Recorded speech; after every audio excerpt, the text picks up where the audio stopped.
The Rebbe began the Farbrengen today that it is the Shabbos before Yud Shvat. This coming Friday, Yud Shvat, 10 days in the month of Shvat, will be the Yortzeit of the Friedricher Rebbe, the previous Lubavitcher Rebbe. It is brought in Svarim, the Rebbe went on to explain, that the Shabbos before a Yortzeit has a shaykhus to the day of Yortzeit. And that is why there are various customs in various communities of doing various things on the Shabbos before the Yortzeit. And every group has its customs. For example, there are some that have a custom that on the Shabbos before Yortzeit, the person who has Yortzeit tries to daven Musaf for the Amid. The Rebbe didn't mention it, but he was referring to various customs which are in various communities. Or in other communities, the person who has Yortzeit would have Ma'ariv, a Motzei Shabbos for the Amid. In other words, what we derive from all of this is that the Shabbos before a Yortzeit has a shaykhus to the day of Yortzeit. The Rebbe said that years ago, it was the first year after the Friedricher Rebbe passed away, then the Rebbe issued a letter of suggestions and minhagim how we are to act regarding to Yud Shvat. And in that letter the Rebbe writes that we should all see to it that the Shabbos before Yud Shvat we should get an aliyah. And this is also based on the custom that the Shabbos before Yortzeit one gets an aliyah. And this minig is something which the Rebbe says he suggested it based on what is brought in Svarim, that the Shabbos before Yortzeit we should have an aliyah. And even though when he's talking in the Farbrengen we are already after Kriyas HaTorah, but those that did not have an aliyah yet were still able to correct it by having an aliyah to Mincha. Talking on this subject, Rabbi explained, added on, that the inyan is to have an aliyah the Shabbos before Mincha, the Shabbos before the Yortzeit. Whether one has the aliyah to Shachas or he has the aliyah to Mincha, that's fine. But for example, if one did not have the aliyah on Shabbos, he will take an aliyah on the Monday before the Yortzeit or on the Thursday before the Yortzeit. This the Rebbe says, so if I remember correctly, use the expression tzarech iyun godoil. It needs big thought if that is also considered the fact related to this minig of taking an aliyah before Yortzeit. It needs big thought to say whether it could be on Monday and Thursday also. In other words, it has to be on Shabbos. And he explained, because Monday and Thursday we already read a different Seder. Monday and Thursday we'll be reading Pashas B'Shalach. Shabbos today is Shabbos Pashas Boy. Even though by Mincha we don't read the Kriya of Pashas Boy, by Mincha we already read from the portion of B'Shalach, but nonetheless the Shabbos is still Pashas Boy. And the inyan is to have an aliyah, like in this particular case, on Shabbos Pashas Boy, which is the Shabbos before the Yortzeit. Excuse me. And regarding Shabbos Pashas Boy in general, Boy is a Sedra which has a very major inyan in it. The Parsha of Achodesh Hazeh Lochem Rosh Chodoshim, which this is actually the Parsha which deals with the setting of the moon, the rules of setting the new moon. Based on the new moon we set a new month. This is in Parshas Boy. And we have in Rashi, right at the beginning of Chumash, Rashi tells us that really the Torah should have began with HaChodesh Hazeh Lochem. The beginning of Torah should have been with HaChodesh Hazeh Lochem. Why? Because this is the first mitzvah that's discussed in Torah. The only reason why did the Rebishter rather begin the Torah with Bereshis, telling us about the creation of the world, because the Rebbe wants to tell us that he's the one that created the world belongs to him, and it is in his power to give it to whom he wants to, as Rashi tells us right away at the beginning of Bereshis. But regardless, what we see from this is, from the question that Rashi raises, true Rashi gives an answer, but there's an expression in Yiddish, Akasha in Torah is Eiche Torah, which means, being that there's room to say that the Torah should have began with Achodesh Hazel Lachem, this in itself is an indication already that Achodesh Hazel Lachem is something which is very general and extremely major, to the extent that there was a thought to say that Torah should begin with this pasuk, with this parsha. But now that it is Parsha's boy, we have it in this week's Seder. Also, we're talking about the Yortzeit of the Frierdiker Rebbe, who was the Nasi of his generation. As the Rebbe always quotes what's mentioned in Chazal, HaNosi hu HaKoil, that the Nasi, the leader of the generation, he is everything of the generation. In other words, he is the main factor of the generation. And when he passed away, when the Frierdiker Rebbe passed away, it was also on Shabbos Parshas Boy. In other words, then, 38 years ago, Yud Shvat came out on a Shabbos, and it was Shabbos Parshas Boy. So true, today it is not the same date. Today the date is Dalet Shvat, but at least it has a shayches to the Yortzeit, because then it was Shabbos Parshas Boy, and today we are also in Shabbos Parshas Boy. So now that we are in such a special Shabbos, the Rebbe concluded, which is the Shabbos before the Yortzeit of the Frierdiker Rebbe.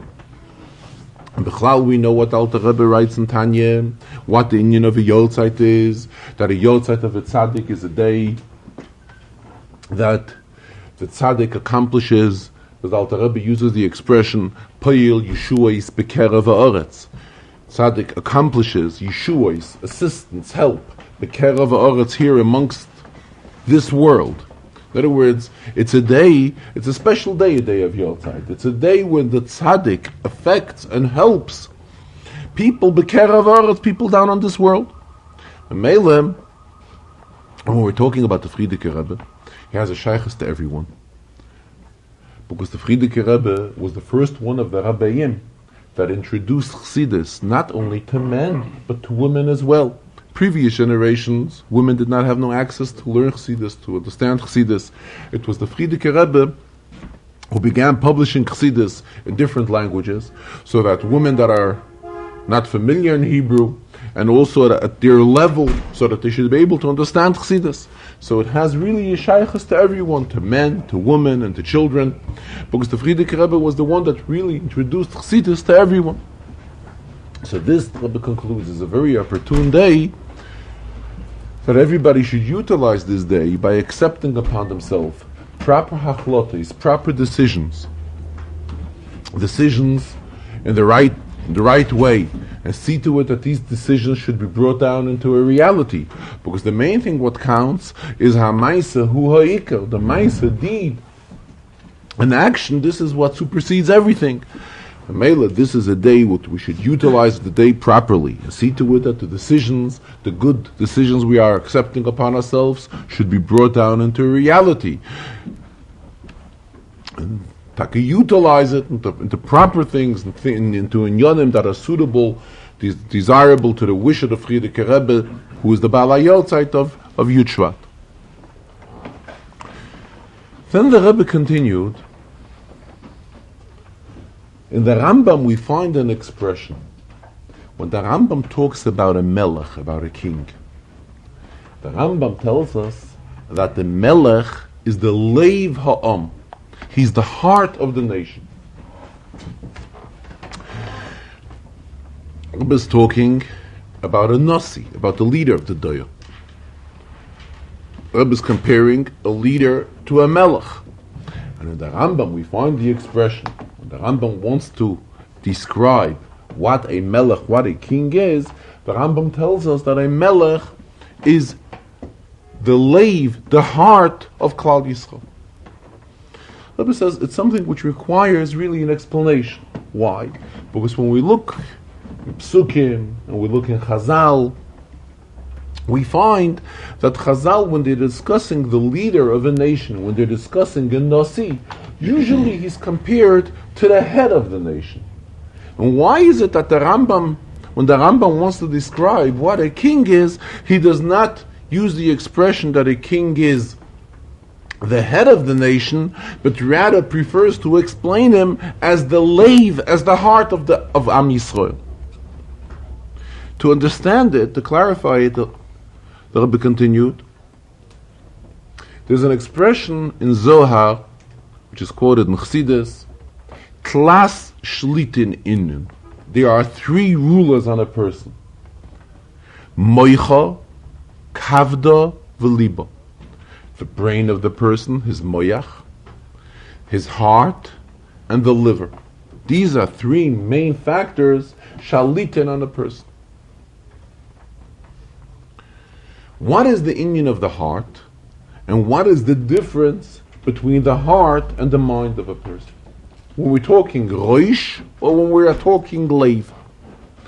Rabbi says the difference is very obvious. When we are describing a person and referring to him with a title of roish, just like we see Begashmi is the head of a person, the brain of a person, the intellect of a person, it varies from person to person. We cannot say that everyone is alike when we are talking on the level of roish. There are people that are in higher madregas, there are people that are on lower levels. However, when we are talking about the level of leiv, what is the inyan of a heart? The inyan of a heart, as explained in Chassidus, the heart transmits the blood to the entire body, and then it comes back, flows back into the heart. The function of the heart is generally, it is equal by every person. When the Rambam wants to explain what a melech by Yidden is, the Rambam tells us that a melech by Yidden is a person who everyone has equally access to. In other words, a melech has to be a person that has a shaykhs to each and every Yid. When we are talking, we want to compare a melech to a roish. Should you compare a melech to head? Head, we know, there are levels in head. There are levels in the intellect of people. There are those that have a better head. There are those that have a weaker head. However, when we're talking as far as the functioning of the heart, and what the heart serves the purpose to a person, the heart serves the same purpose to every single person. Therefore, when the Rambam wants to explain, how can we explain what a melech is, what is a king? The Rambam says you should know a king is a melech. A melech is the leiv, is the heart of Klal Yisrael. Why? Because a king has to have his shaykhs, has to have his contact, and has to relate to each and every person. The same when we're talking here, Rebbe's Farbrengen, the inyan of a Nasi Hadoyer, a leader of a generation, it is also the same inyan. He has a shaykhs to each and every yid in the generation. And again, getting into the inyan of leiv. So Rebbe says it's brought in Svarim that when we are explaining the difference between Torah and mitzvahs, leiv is compared to Torah. Torah is the heart. And mitzvahs are compared to Eivorim, to various parts of the body. And it's explained very, very practical. Just like there are various parts in the body, and each part cannot be compared to the other. Every part has its function. The same thing when we are talking about mitzvahs. Mitzvahs, you cannot compare one mitzvah to another. Every mitzvah has its inyan. Every mitzvah has what it stands for. That's the inyan of mitzvahs. When we're talking on Torah, in general, Torah, you can't go ahead and make divisions in Torah. Torah as a whole has its equal shaykhs to everybody. So that's why Torah lets itself be compared to a leiv, just like we just explained, that leiv, heart, has a shaykhs to everybody. The same thing when we're talking about Torah and Torah, we cannot make any divisions. We cannot go ahead and make levels. Torah has a shaykhs to every person, and it's all of Torah. Naturally, if we go deeper in Torah, there is the way Torah stands als Torah. Then there is another inyan. We say in davening, V'sein chelkeinu b'seirasecha. What does that mean? We're asking the Rebishter should give us our chelik in your Torah. So this is explained in Svarim, it's explained in Chassidus, and prior to that every Yid has his chelik, his portion in Torah. And we are asking from the Rebishter that we should merit to be mechadish, to introduce our part of Torah. Torah is endless, and Torah has a shaykhs to every Yid. So there is room in Torah for every Yid to add on his part. Chelkeinu, our chelik, b'seirasecha, in your Torah. In your Torah, Rabbeinu Shalom, the Rebbe set it up in such a way that he left room for every person to be mechadish in Inyan and Torah. A person is given the opportunity that he can learn Torah and dwell into Torah into such a level that he himself can add on, introduce, be mechadish in Yonim and Torah. We're not talking chas v'sholom to introduce mitzvahs, but we're talking in the in-depth understanding of Torah, in the Havana of Torah, and the understanding of Torah. There's room given for every single person to add on, to be mechaber, to introduce his part in Torah, explain an Inyan with his understanding, whether it's a sugi and shas in one mesechta or another mesechta, regardless where it is. But the Rebishter has left room for that in Torah. How vast Torah is, how big it is, there's still room for every person to be mechadish in Inyan and Torah. On the other hand, we find it similar in mitzvahs as well. Though everybody is obligated to fulfill all of the mitzvahs, at the same time, Chassidus explains there's a concept of Zohir Tvei. What means Zohir Tvei? There's a Gemara. Gemara says that one Tana once asked by another, Ovuch, your father, b'mai have Zohir Tvei. Tell me which mitzvah he really excelled in. In other words, every person, though everybody fulfills all of mitzvahs, and aims to fulfill all of mitzvahs, still we will notice on people that there are certain mitzvahs which they have a special geschmack in. They have a special enjoyment, a special taste in certain mitzvahs. You notice certain people they really enjoy to do a favor to somebody else. Does it mean they are less committed to all other mitzvahs, chas v'sholem, but they have a real kach and avas Yisrael? And the same you'll notice with other mitzvahs. And Chassidus teaches it, not only does Zohir stem from the word, what mitzvah is one careful in most, but Zohir has a deeper meaning. Zohir stems from the word Zohar, which means shine. A person shines in one mitzvah particularly more. He excels in one mitzvah more than in all others. And this is what really is illuminated by him. This is what really is shining by him. This specific mitzvah which he is excelling in. Now that we're talking about the Frierdiker Rebbe, we're preparing for getting ready for his day of Yortzeit. Getting ready for his day of Yortzeit,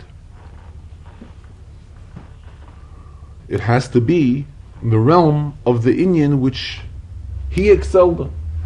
What was the Inyan which the Frierdiker Rebbe, his Zohir Tvei, as we will use this expression, it's spelled out in his name very clearly. His name was Yosef and Yitzchak.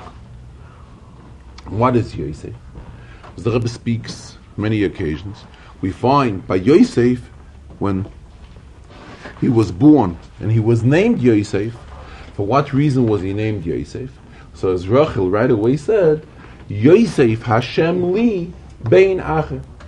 She expressed herself that the Rebbe should bless her also with another child.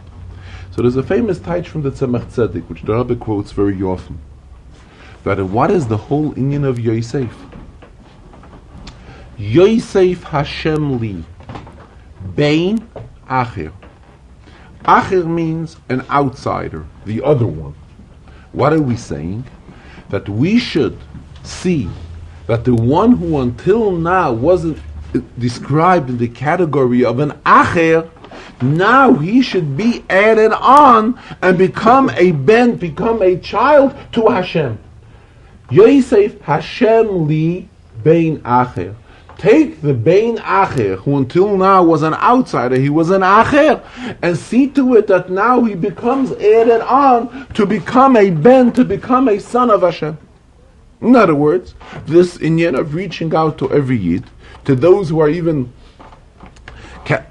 classified until now as an Acher, and see to it that they become Yosef Hashem li Bein, to be added on as a bein to HaKadosh Baruch Hu, as a son to the Rebishter. And how does this avodah, how should this avodah be done? This is expressed in the second name of the Frierdiker Rebbe. His name was also Yitzchak. Yitzchak we find in the Torah. What is the basis, the origin of the name Yitzchak? Yitzchak is based on the word tzchoik, laughter. In other words, when does a person laugh? Laughing is an expression of simcha. So in other words, this avodah that we have to do, the avodah of Yosef Hashem li Bein Acher, to reaching out to every Yid and seeing to it that the Acher becomes a Bein to the Rebishter. This avodah has to be done mitoich simcha.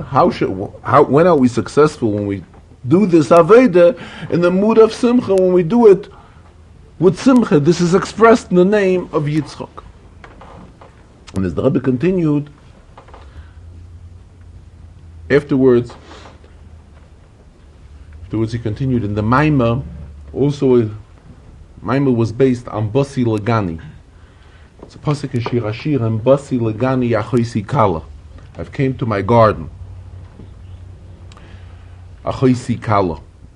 And it's interesting, for those that are not familiar, Yud Shvat, besides it being the Yortzeit of the Frierdiker Rebbe, Yud Shvat is the Yortzeit of the Frierdiker Rebbe's grandmother, Rebbetzin Rivka, the Rebbetzin of the Rebbe Marash. And Yud Gimel Shvat, 3 days later, is the Yortzeit of Rebbetzin Sterne Sore, the Frierdiker Rebbe's mother.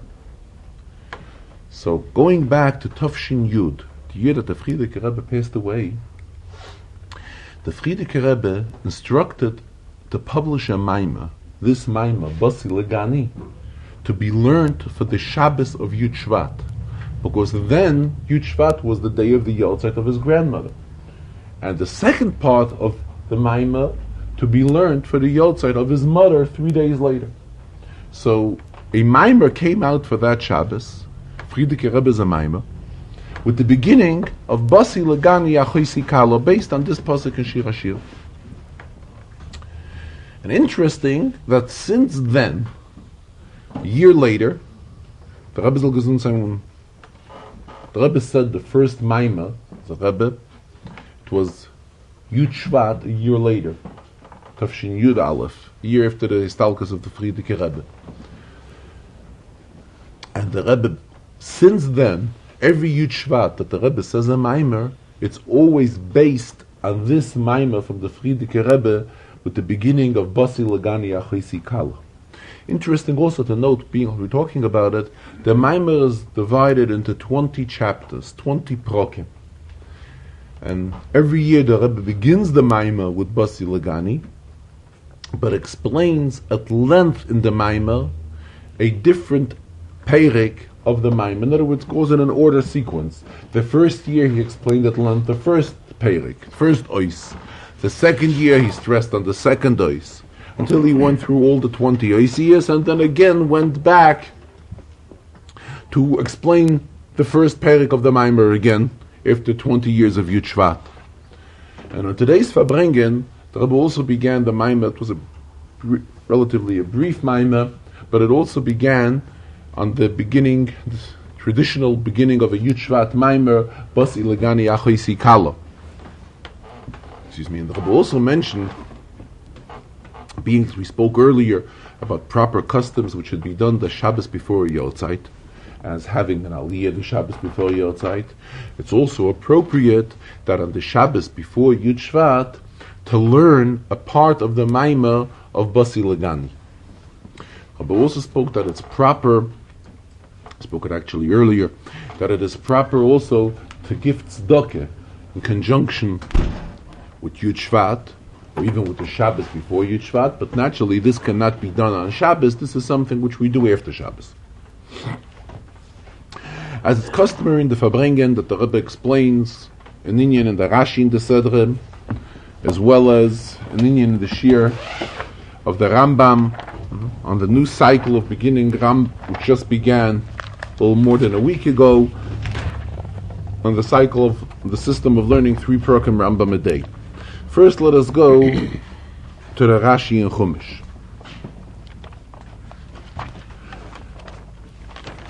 The Rashi is in Pashas Boy, where the Torah is talking about the Makeh of Arba.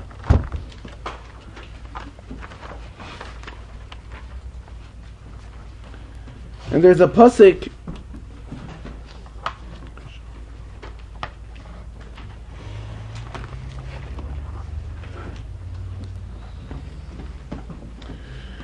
it's Kapitel Yud, pasuk Yud Daled.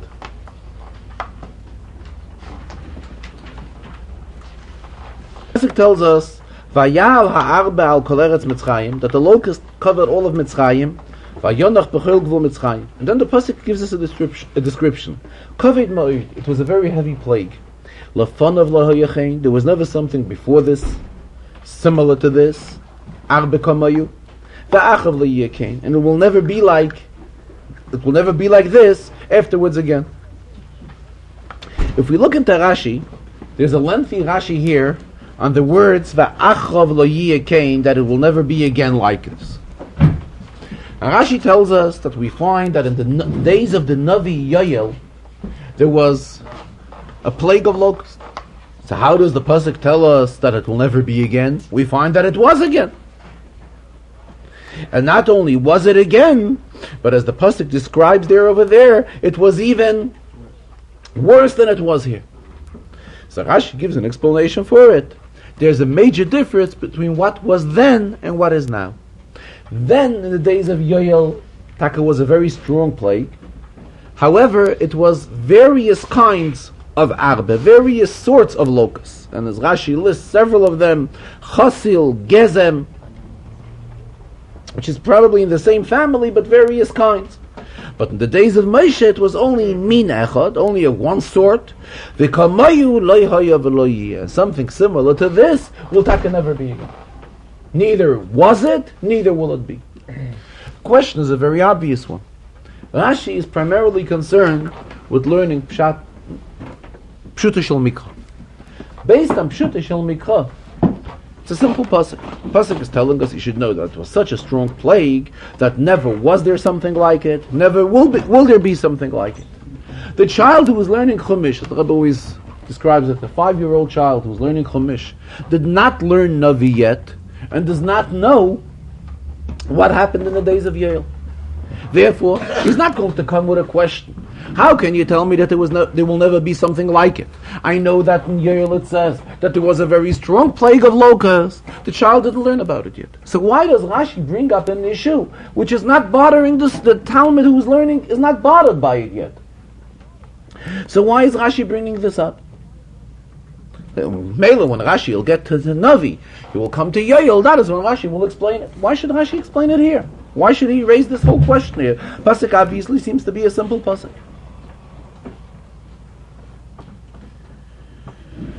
So the Rebbe is learning, the pasuk here is telling us that there was such a strong plague that there never was something like it before, and there never was something like it afterwards. For the pasuk, every word is accurate.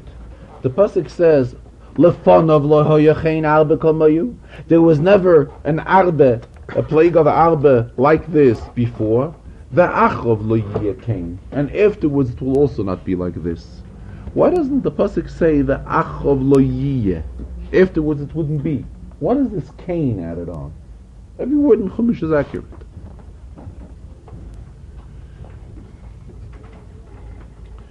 So the fact that lefanov loy hoya, the fact that there was never something like this before, so the child is not going to trouble and search, was there or wasn't there. Not everything in Chumash not everything that happened until now in Chumash is recorded in Chumash to its fullest detail. Rabbi mentioned there are many incidents, like for example the war which took place between the Arba Malachim and the 5 Malachim, the 4 kings and the 5 kings. So if we look up in Chumash carefully, we will notice that one of the names of the kings is not mentioned. It's like this we have similar other inyanim in Torah, in Chumash Bereishis, which the Torah tells us about them, but the Torah doesn't tell us about it in its fullest detail. Therefore, if we're not told about it in its fullest details, it's not relevant to mention. And the Talmud, the student who is learning Chumash, swallows it. He's used to it. In other words, he knows that the Torah tells us about things, and not everything is told to the fullest detail. Not everything has to be told to the fullest detail. So the fact that there was never something before similar to this, he's not going to do research. Was there something or wasn't there something? Torah says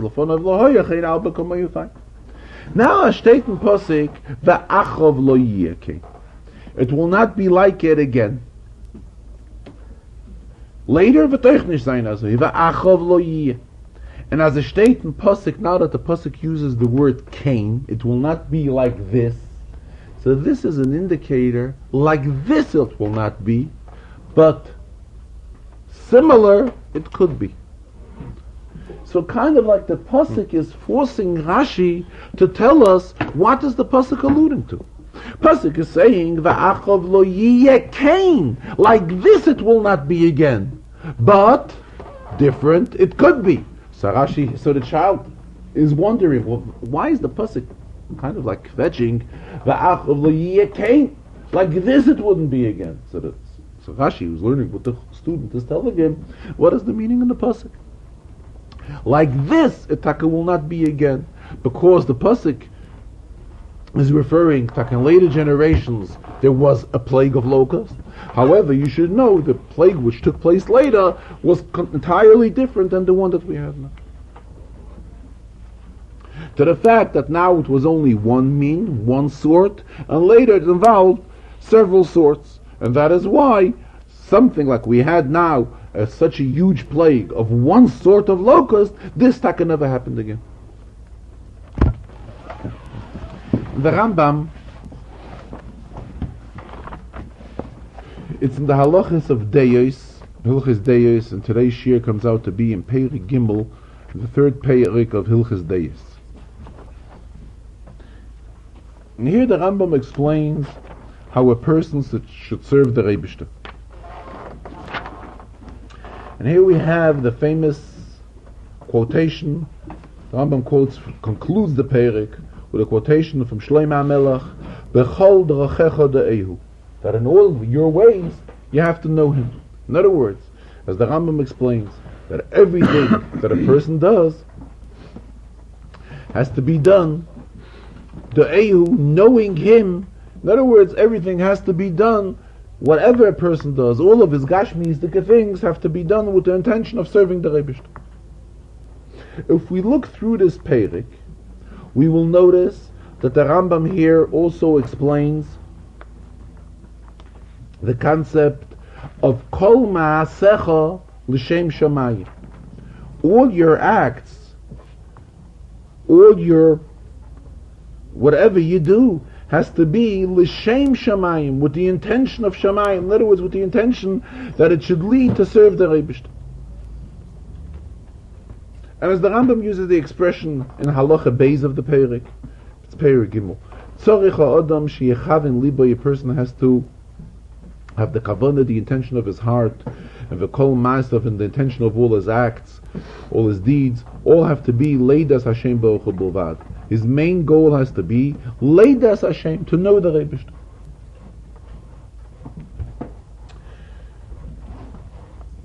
In the Rambam, in Hilchis Shuvah, we find that the Rambam there explains that what should be the goal of a person? The goal of a person should be to reach to a level of loving the Rebishter. That all of his serving the Rebishter should be from an expression of love towards Hashem.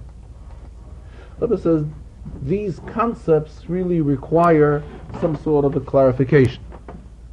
First of all, when we are talking Kol Ma'asecha L'Shem Shamayim, all your acts have to be with an intention of Shem Shamayim. What does this mean? It means, for example, a person eats. A person is eating and drinking so that his body stays healthy. What does he gain if his body stays healthy? So later he has the strength to serve the Rebishter. So in other words, when we are saying Kol Ma'asecha L'Shem Shamayim, it means that not that the direct thing that I'm doing now, by doing this I'm really not serving the Rebishter. The only thing is, if I will do this, this will be a way that through this I will have the strength to serve the Rebishter. In other words, this is a kind of a preparation to serve the Rebishter. When we are saying B'chol D'rachecha De'eyu, in all your ways you shall know him, here it's already obviously a higher level. Not only is this serving as an introduction, that by doing this and this I will have the koiches to serve the Rebishter, but the fact is that this in itself is a service of the Rebishter. Chol D'rachecha, all your gashmistic things that you're doing, know him. In other words, everything that a person does, this in itself is Avodas Hashem. In other words, his sleeping is Avodas Hashem, his earning a living is Avodas Hashem. This in itself is Avodas Hashem. Kol D'rachecha, the Rambam lists here all the gashmistic things that a person comes into contact with. And what is he telling us? That everything that a person does has to be based, that the doing itself is Leidas Hashem Baruch Hu. So obviously, the concept of Kol Ma'asecha L'Shem Shamayim and the concept of B'chol D'rachecha De'eyu are obviously not the same level. And here we see that the Rambam is combining it. So the Rebbe is learning that if we look through chapter here in the Rambam here explains how a person is supposed to be healthy, a person is supposed to take care of his health.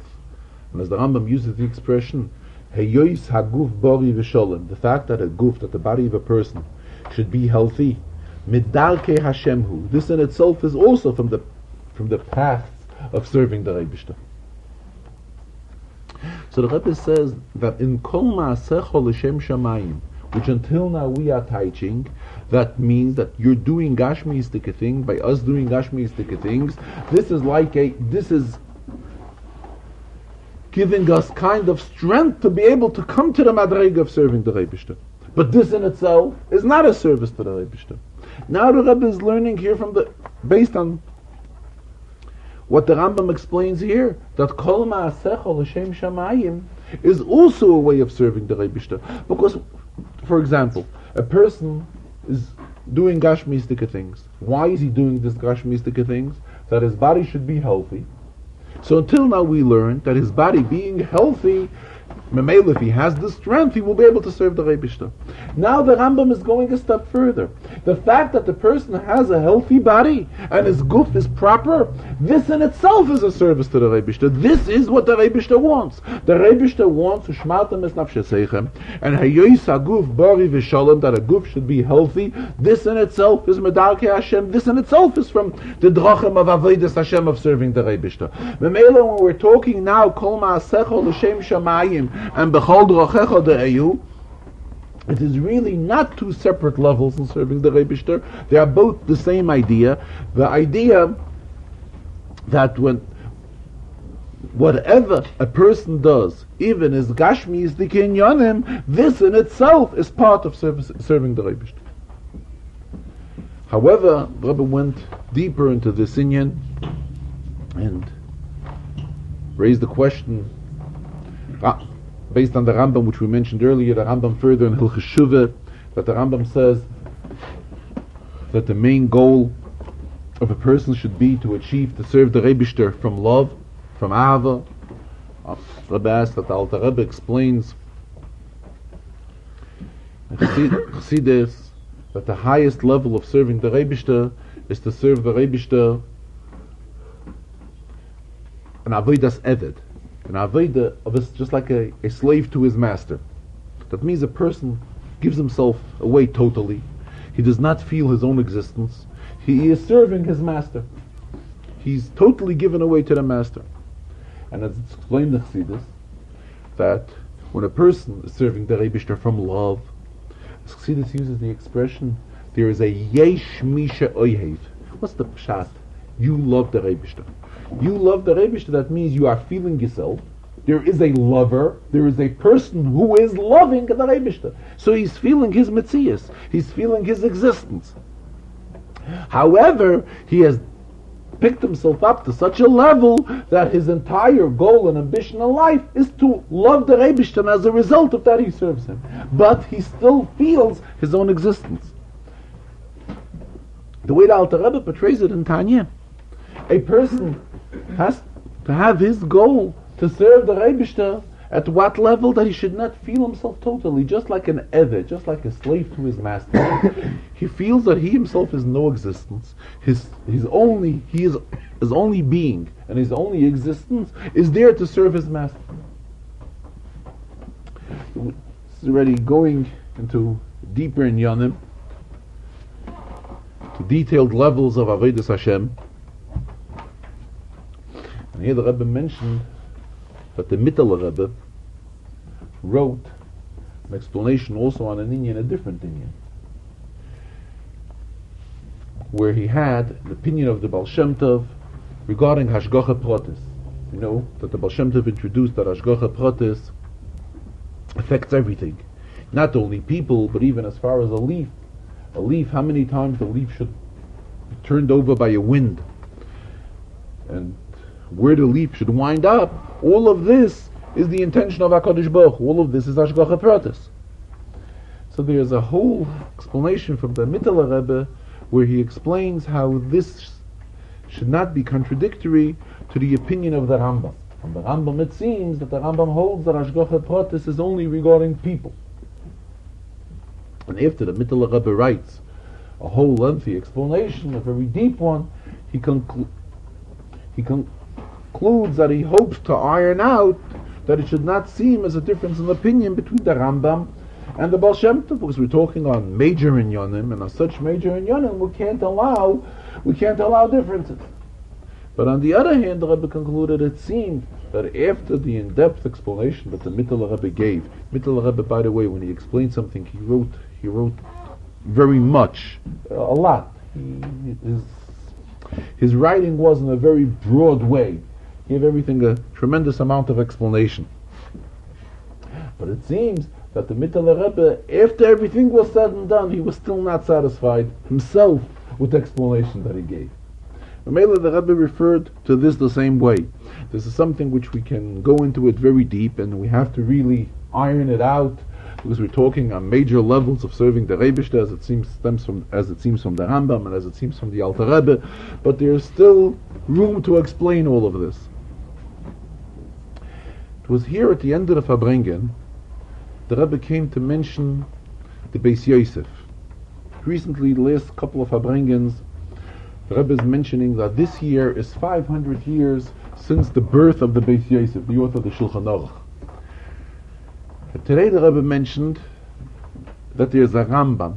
The Rambam says that it seems to him, yearly, this is the expression the Rambam uses, that if all the Chachamim of Eretz Yisrael, all the Chachmei HaTorah of Eretz Yisrael, should gather together and decide to give someone smicha, which means ordain him, they have the power to do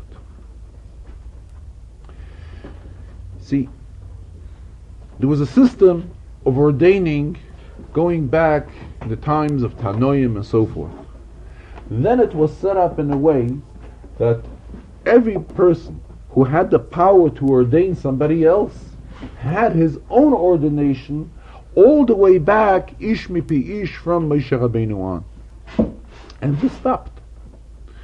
So the Rambam introduces that even though this stopped, nowadays, if all Chachmei Eretz Yisrael should gather together and they will decide to give smicha to somebody, their smicha is effective.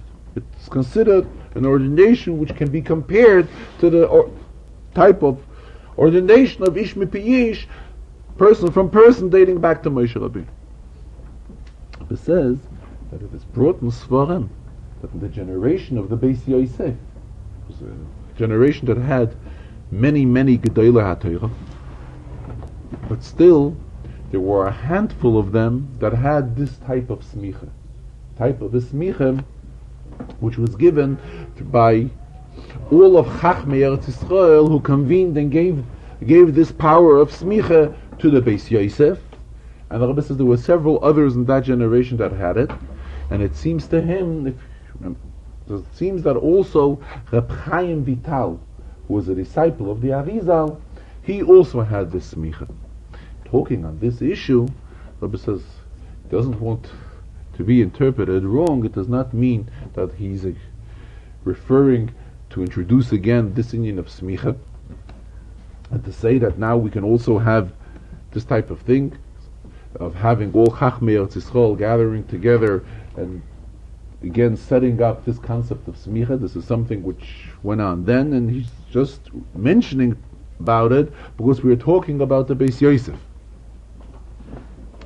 But he's not getting into this issue of setting up the same smicha system now again. He doesn't want that word should be put into what he's saying, that he's referring to introducing this type of a system again.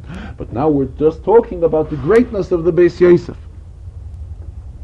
And here also, I recall how the Rebbe brought that, the famous Chassidish story, that by Chassidim it is accepted that when a Rebbe says a Maimer, it is just like Matan Torah. Chassidim have a tremendous respect, tremendous reverence, and looked very much up to the fact when a Rebbe said a Maimer, it is just like Torah was given from Sinai. It's a famous story, the Rebbe refers to this many times, by the Tzemach Tzedek, I think it was.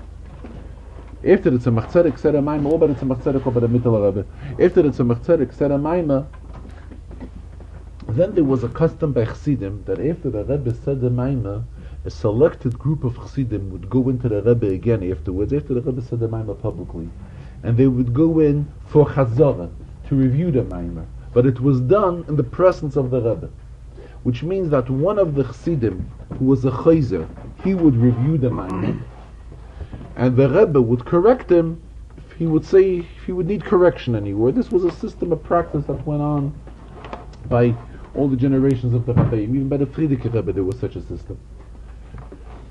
So there's a famous saying that at one of these Chazarah gatherings, when the Chassidim came back into the Rebbe to repeat the Maimer, Reb Hillel Paritcher was present, who was one of the greatest Chassidim. And here Reb Hillel began to say Pshat in the Maimer what was said by the Tzemach Tzedek. The Tzemach Tzedek on the spot said that this is not what he meant. He meant different. So kind of Reb Hillel and the Tzemach Tzedek began, as they say in Yiddish, to spar sich, they began to argue what is the Pshat in the Maimer. So Chassidim later looked strange on Reb Hillel. How does he dare argue with the Tzemach Tzedek Pshat in the Maimer? I mean, Tzemach Tzedek's Maimer. How does he dare argue with the Tzemach Tzedek? So Reb Hillel said that when a Rebbe says a Maimer, while he says the Maimer, it is like Torah Messina, and then Chas v'Sholom, then nobody could argue on what he says. But after the Rebbe said the Maimer, then the Rebbe is entitled to his opinion, and he can say his opinion. And based on this, the Rebbe referred to a story which is mentioned in the Seder HaDoros.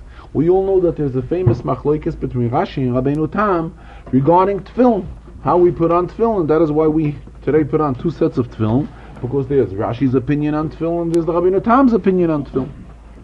So the Seder HaDoros brings a story that Rabbeinu Tam was once, his soul went up to Shamayim, and he met Moshe Rabbeinu. And he asked Moshe Rabbeinu what is his opinion, who is right regarding tefillin. Is it him or Rashi? And to say that there is right that Moshe Rabbeinu did not agree with the Rabbeinu Tam. Moshe Rabbeinu agreed with Rashi. So when the Rabbeinu Tam came back, he said as follows: if what Moshe Rabbeinu says, if when Moshe Rabbeinu says a halacha Moshe Sinai, which means something which Moshe received from Sinai, and he heard it from the Rebishter, then I have to agree to Moshe, no question about it. On halacha Moshe Sinai, there is nobody that could argue. This is something which Moshe is revealing the words of Hashem, relating the words of Hashem.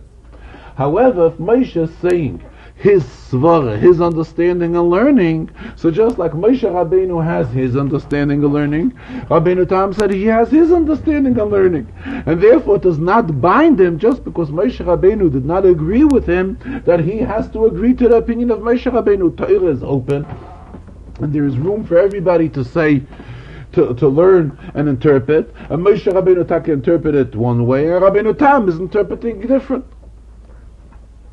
At the end of the Farbrengen, the Rebbe alerted us that being that we are before Yud Shvat, we have to see to it that the day of Yud Shvat should be utilized properly by making Chassidische Farbrengens, seeing to it that the Chassidische Farbrengens are done in a proper way, meaning Beroivam Hadras Melech, seeing to it that it has many people attending, and Yud Shvat is coming out on a Friday, so it says usually when we want to celebrate a certain date, it's not customary to celebrate before the date. For example, when people make a siyum, they may not make the celebration on the day of the siyum. So that what they will do is they will make the celebration several days after the siyum. But it's not popular practice to make the celebration before you make the siyum. Like, even though we're about to finish in a day or 2 or 3, we don't make the celebration yet. We celebrate after we have finished. So if we could make it on the same day, fine. If we can't, we do it as the best day possible. Easiest, most suitable day. So the same thing regarding Yud Shvat. Before, we will not make the Farbrengens, but afterwards, whether it's on Shabbos, or on Mitzvah Shabbos, or the close by days, it's most appropriate to see to it to make Chassidische Farbrengens and utilize this day, which is the day of a Yortzeit. And as mentioned earlier in the Farbrengen, the day of a Yortzeit is a very special and significant day, as the Alter Rebbe explains in the Geras HaKodesh, what great accomplishments could be achieved on this day. And the Rebbe urged very strongly to utilize these days. Then it will be Hekitzu Varanenu Sheichne Offer. What we are hoping for is for the coming of Mashiach, and also after the coming of Mashiach, it will be Trias HaMeisim, and then we will have all the tzaddikim whose Yortzeit and we celebrate. We will have them with us. Interesting, talking on the Indian of Hekitzu Varanenu Sheichne Offer about all the tzaddikim rising again in Trias HaMeisim. Rabbi mentioned an interesting taich. We said we know there is a taich. Chazal tell us, Ofer Ata, Ofer Toshev. Everybody, man is originally created from earth, and therefore everyone's destination is Al Ofer Toshev. So this applies to everyone. So what are we hoping for? We are hoping for that union of Misa, union of dying, should stop with the coming of Mashiach. I said der inyan von Ofer Ata vel Ofer Toshev, and this has to be fulfilled on every person. So what's the inyan of Ofer? What is the inyan in Ruchni, spiritually, the concept of dust? That's the inyan of Bittul, of a person putting himself away, making himself equal to dust. In other words, his existence is not felt, his mitzias, his yesh is not felt, and he's making himself equivalent to Ofer. The Rebbe says the concept of Ofer Ata vel Ofer Toshev mustn't be fulfilled physically. It could be fulfilled in the spiritual sense, that we will be serving the Rebishter from a feeling of bittul, In other words, not feeling our own existence, from a feeling of comparing ourselves to offer, by that we also fulfill the offer rata v'lofer toshav, and let it be hikitzu v'rananu sheichne offer, that through the coming of Mashiach, especially this also has a shaykhs to the Seder which we are going into now. This is the Seder of Bishalach. Here it is already in Madrege, in Parshas Boy, the Yidden are still in Golas, and the Rebishter is making miracles to break Paroi and to get them out of Golas. Comes Bishalach, Paroi himself is already sending the Yidden out of Mitzrayim. He himself is chasing them out of Mitzrayim, and not only that, he himself is even going out of Mitzrayim together with them, or several days after them. But at least it shows how it's putting an end to the Golas, that Bishalach Paroi Yisrael, and Paroi is sending out everyone from Mitzrayim. And then we come to Oz Yoshir. Oz Yoshir, our sages tell us, it means Yoshir, Moshe sang, Yoshir past. Yoshir, however, is also an expression of future, that there will be a singing again. When will this singing be? So Chazal interpret that this also has a shaykhs to Tchiyas HaMesim, when everybody will rise after the coming of Mashiach, then it will be Oz, not Shor. Shor would mean an expression of Lashon Ava, past tense. Not only is it something which happened in the past, but it would be Oz Yoshir Moshe Bnei Yisrael again with the coming of Mashiach.